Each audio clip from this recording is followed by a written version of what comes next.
Market లో invest చేసి మీ డబ్బులు డబుల్ చేసుకోవాలనుకుంటున్నారా? సుందరరామిరెడ్డి గారి లైవ్ సెమినార్ కి అటెండ్ అవ్వండి.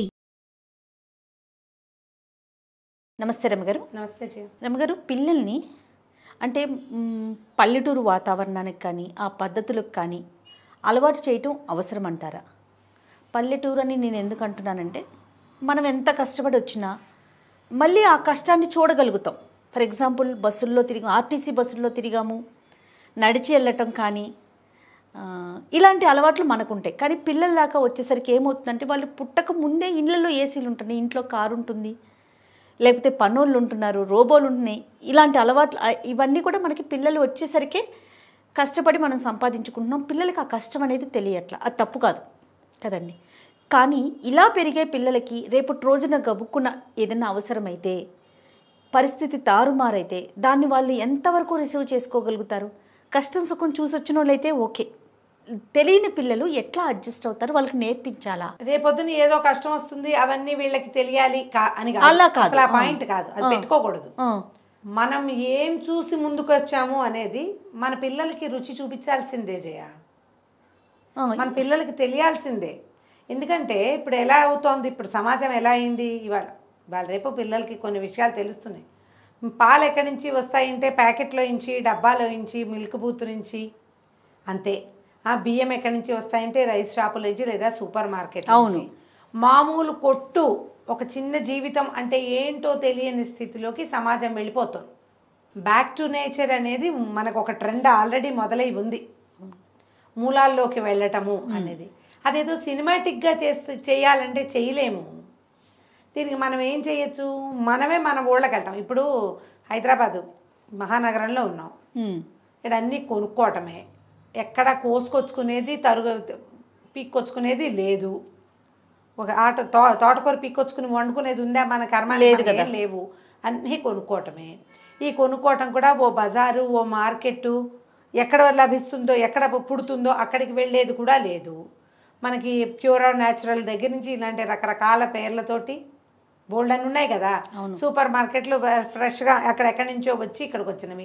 ఇందులో ఆర్గానిక్, జీరో ఇవి అవి ఏమిటో బోల్డ్ వచ్చినాయి. షాపులు తప్పిస్తే ఇది పుట్టే అవకాశం ఉన్న ప్లేస్ని చూసే దారి అసలు మనకి లేనే లేదు. కానీ ప్రతి సంవత్సరం సంక్రాంతి పండక్కి, దసరా పండక్కి ఈ మొత్తం హైదరాబాద్ గుంపంతా ఏదో ఒక ఊరు వెళ్ళిపోతూ ఉంటుంది. అందరికీ సొంత ఊళ్ళు ఉన్నాయి. ఊళ్ళకి వెళ్ళిపోవాలన్న ఒక ఉద్రేకం ఆల్రెడీ ప్రజల్లో ఉంది. ఇంతకంటే మహానగరాల్లో ఉండేవాళ్ళు కూడా, ఇదే మహానగరం, ఇంతకంటే పెద్ద పెద్ద వాటి చోట్ల ఉండేవాళ్ళు కూడా ఓ ఏడాదికో, 2 ఏళ్లకో, 3 ఏళ్లకో తమ సొంత ప్లేసులకి వెళ్తూనే ఉన్నారు. వెళ్ళకపోవటము, తెలియకపోవటము ఏమీ లేదు. అవును. ఇప్పుడు ఈ మొక్క ఎక్కడి నుంచి వస్తుంది, ఈ కూర ఎక్కడి నుంచి వస్తుంది, ఈ పాలు ఎక్కడి నుంచి వస్తాయి, ఈ పిట్టలు, ఈ పిచ్చుకలు, ఈ పాలపిట్ట, ఈ వ్యవహారం అంతాతో పాటు మనుషులతో ఎలా ఉండాలి అనేది నేర్చుకోవాలి. ఈ మనుషులతో ఎలా ఉండాలో నేర్చుకునే వ్యవహారానికి మనం ఎప్పుడు కూడా మన మూలాల వైపుకి ప్రయాణించవలసిందే. మనం మన పేరెంట్స్తో ఎట్లా బిహేవ్ చేస్తున్నాం అనేదే మన పిల్లల మీద ఇంపాక్ట్ కలిగి ఉంటుంది. మన ప్రవర్తన లేదా సూచనలు మనవి అలా అనకూడదు, పెద్దవాళ్ళతో ఇలా మాట్లాడకూడదు, ఇంత మాట్లాడాలి, ఇది చెప్పచ్చు, ఇది చెప్పకూడదు. చెప్పులు వేసుకుని ఇంట్లోకి వెళ్ళొద్దు, చెప్పులు వేసుకుని దేవాలయంలోకి ఎలా వెళ్ళమో చెప్పులు వేసుకుని ఇంట్లోకి అలా వెళ్ళకూడదు. దేవాలయంలో ఎలా దండం పెడతామో అలాగే పెద్దవాళ్ళకి దండం పెట్టాలి. పెద్దవాళ్ళకి కాళ్ళు తగిలించకూడదు, పుస్తకం కింద పడితే తొక్కకూడదు. ఇవన్నీ ఎక్కడి నుంచి వస్తాయి చేయ?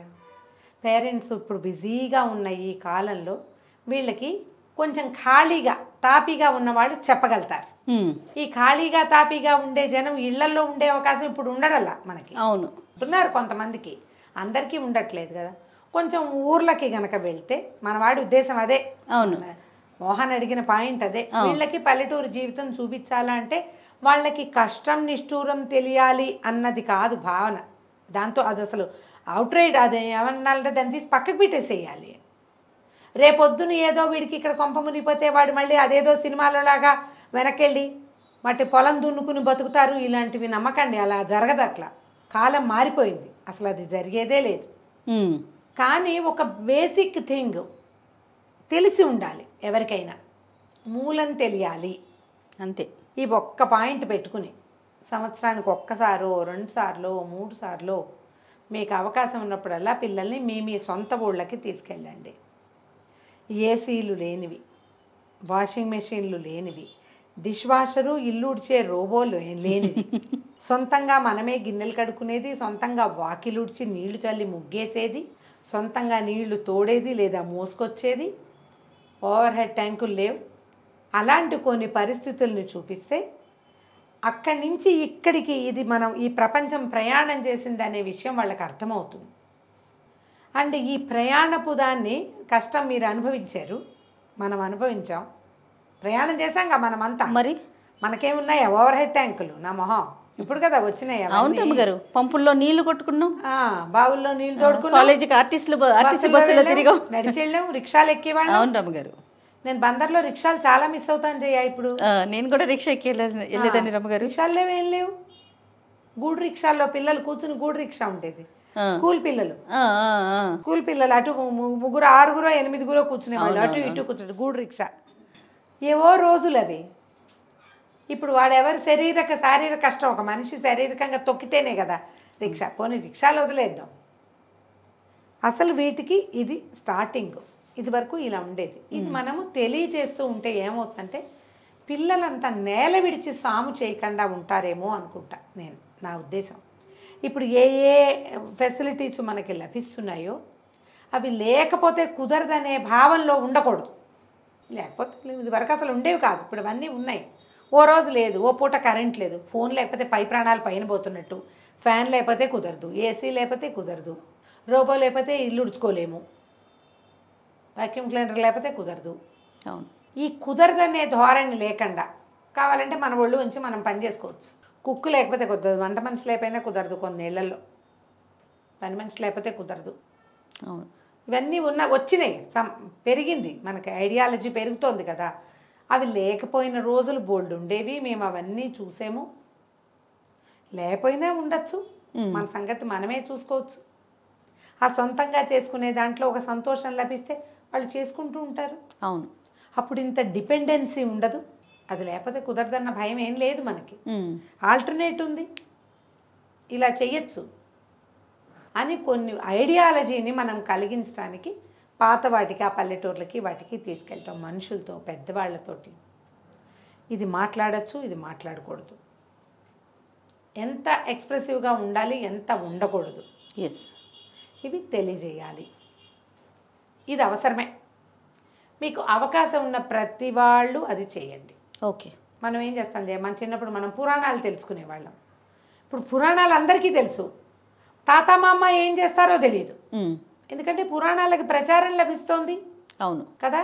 ఈ సంవత్సరం చేయన్న అబ్జర్వేషను, లాస్ట్ ఇయర్ నిరుడు ఇంత చూడలేదు అసలు. ఇన్స్టాలో ఎంతమంది దసరా ఉత్సవాలు జరిపారమ్మా. బొమ్మలేనా, పూజలేనా, రోజుకో చీర, రోజుకో అలంకారం, రోజుకో వస్తువు, రోజుకో పూజ, రోజుకో జేజీ. అస్సలు ఇంకా స్తోత్రాలు శ్లోకాలు నేర్పించే వాళ్ళైతే రామా ఎంతమందో, ముద్దు ముద్దుగా మాట్లాడేవాళ్ళు. అసలు మామూలు సాధారణ భాషలో ఒత్తులు పలకని అక్కయ్యలు కూడా చాలామంది. అన్నీ నేర్పించడం. ఈ సంవత్సరం అసలు ఎంత డెవలప్ అయ్యారో జనం, ఎన్ని చేసేస్తున్నారో. కానీ మన బేసిక్స్ మనకు తెలుసా?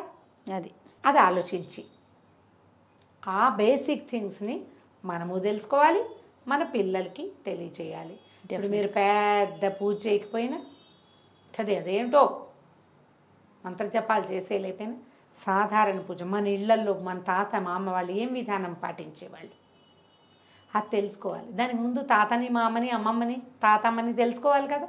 అవును. అవి తెలియచేసే ప్రయత్నం చేయండి. ఏ చిన్న అవకాశం వచ్చినా తీసుకోండి. ఇవన్నీ మనకి ప్లస్. పిల్లలు ఎంత టెక్నాలజీ నేర్చుకుంటున్నారు. బేసిక్స్ తెలుసుకోవటం వల్ల కూడా, మూలాలని తెలుసుకోవటం వల్ల కూడా వీళ్ళల్లో వికాసం పెరుగుతుంది. మనుషుల్లో మానసికమైన ఎదుగుదల బాగుంటుంది. ఏదైనా సమస్య రాగానే వాళ్ళు కుదేలైపోరు. అవును. ఎందుకంటే పెద్ద సమస్యలు ఉండేవి ఇది వరకు. కొంతమంది ఇప్పటికీ అలాంటి సమస్యల్లోనే నడుస్తున్నారు, జీవితాన్ని సాగిస్తున్నారు.